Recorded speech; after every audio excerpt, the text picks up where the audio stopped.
ये मच्छी तैयार हुई जंगल के अंदर। लाल मिर्च के साथ मच्छी तैयार की चिलवा,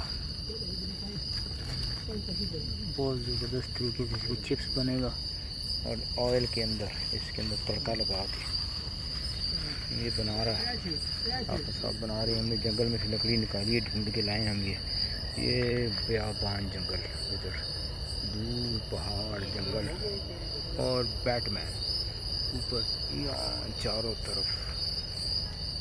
अब देखें जी सब मिर्च मसाले रखे हैं हमने। इधर एक मैसेज लगी हुई है और मछली तैयार हो गई है। चिप्स की आवाज़ शुरू हो गई है।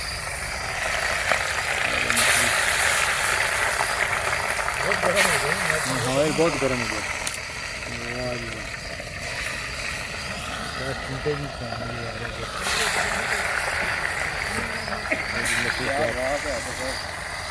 ये ऑयल की आवाज़ सुन के आना शुरू हो गई है। इनके लिए हमारी चुलवा है ये। वाओ, क्रिस्पी चिप्स खिलाएंगे। ये बड़े टाइट होते हैं। एक दफ़ा खाओ तो फिर जो है ना लन जो है ना आपका वो बिल्डिंग को छुएगा जाके ऐसे ठप, और बिल्डिंग बैंड से लोड़े लग जाएगी। इतनी गर्म मच्छी है ये, इस दरिया को क्रॉस कर देती है।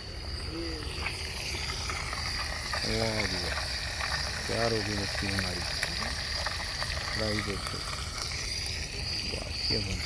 फिर मज़े ले लेके खाएंगे हम।